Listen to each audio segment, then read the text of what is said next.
पांचाल प्रदेश की सर्वगुण संपन्ना विवेकशीला लोक विशिष्ट सुंदरी एक स्वयंवरा कन्या थी।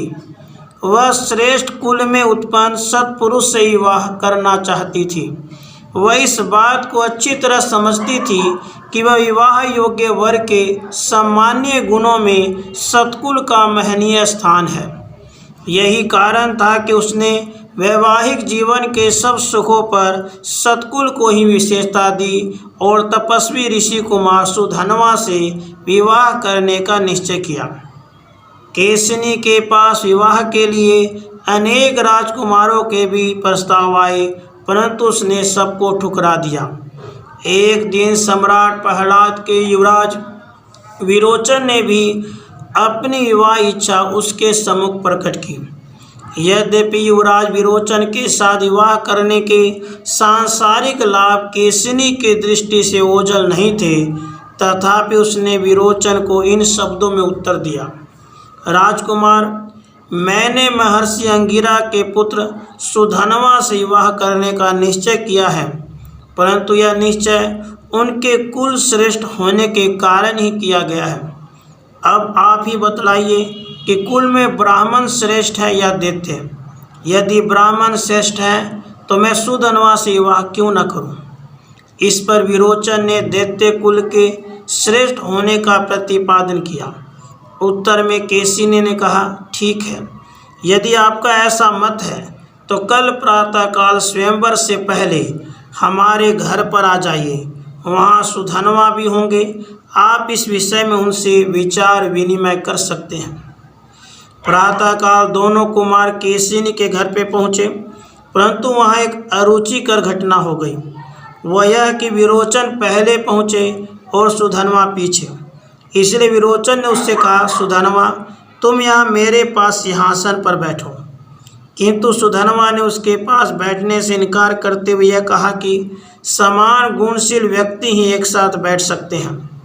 पिता पुत्र, 2 ब्राह्मण, 2 क्षत्रिय, 2 वृद्ध और 2 शूद्र एक आसन पर साथ बैठ सकते हैं। इस दृष्टि से मैं तुम्हारे पास नहीं बैठ सकता, क्योंकि तुम मेरे समान नहीं हो।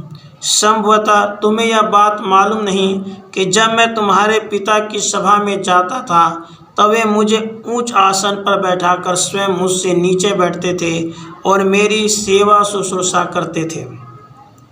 इस पर दोनों में विवाद छिड़ गया, परंतु वे एकमत नहीं हो सके। ऐसी परिस्थिति में उन्होंने किसी न्यायाधीश से ही निर्णय लेना उचित समझा, परंतु विरोचन के यहाँ कहने पर कि वे देवता और ब्राह्मण को न्यायाधीश नहीं बना सकते, सुधनवा ने विरोचन के पिता सम्राट प्रहलाद जी को ही न्यायाधीश चुना। किंतु इसमें शर्त यह रही कि विजित व्यक्ति विजेता के चरणों में अपने प्राण समर्पित कर दे। इस पर दोनों न्याय पिपासु कुमार महाराज श्री प्रहलाद जी के पास गए और उनसे सब कुछ कह दिया। प्राणपण की बात भी कह दी और न्याय के लिए दोनों ने उनसे प्रार्थना की। प्रहलाद जी ने एक बार तो पुत्र स्नेह से सकुचाई, किंतु उन्होंने धर्म अधर्म और सत्य सत्य के विषय में सुधनवा से आचार विचार किया।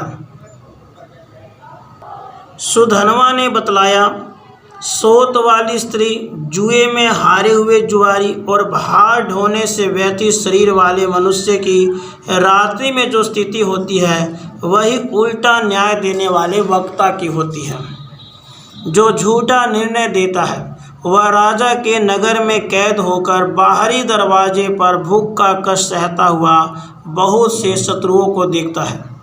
साधारण पशु के लिए झूठ बोलने से 5 पीढ़ियाँ, गऊ के लिए झूठ बोलने वाले की 10 पीढ़ियाँ, घोड़े के लिए झूठ बोलने से 100 पीढ़ियाँ और मनुष्य के लिए झूठ बोलने से 1000 पीढ़ियाँ नरक में गिरती है। सोने के लिए झूठ बोलने वाला भूत भविष्य की सभी पीढ़ियों को नरक में गिराता है। पृथ्वी स्त्री के लिए झूठ बोलने वाला तो अपना सर्वनाश ही कर लेता है, इसलिए आप भूमि अर्थात स्त्री के लिए झूठा निर्णय कहीं मत दीजिएगा। प्रहलाद ने अंत में पुत्र स्नेह की तुलना में सत्य और कुल गौरव को विशेषता देते हुए विरोचन को संबोधित करके कहा, विरोचन, अंगिरा मुझसे श्रेष्ठ है, सुधनवा की माता तेरी माता से श्रेष्ठ है और तुझसे सुधनवा श्रेष्ठ है। अतः सुधनवा ने तुझे जीत लिया, अब सुधनवा तेरे प्राणों के स्वामी है। इस प्रकार प्रसन्न होकर सुधनवा ने सहृदयता पूर्वक कहा, प्रहलाद जी, आपने पुत्र स्नेह के वशीभूत होकर भी असत्य भाषण नहीं किया, अपितु विशुद्ध न्याय प्रदान किया। इसलिए मैं यह दुर्लभ पुत्र आपको सौंपता हूँ, किंतु यह कुमारी केशिनी के सम्मुख हमारे पैर धोए। यह इस घटना का साधारण सा प्रायश्चित है। यहाँ उल्लेखनीय बात यह है, कुमारी केशिनी ने अश्वशतनिक सुधनवा को जीवन संगी और धर्म साथी बनाकर न केवल अपने भौतिक सुख विलास की तुलना में सत्कुल उत्पन्न व्यक्तित्व को विशेषता दी, अपितु उसने अपने जीवन के द्वारा हिंदू संस्कृति का एक विश्व सराहनीय उदाहरण भी संसार के सामने प्रस्तुत किया।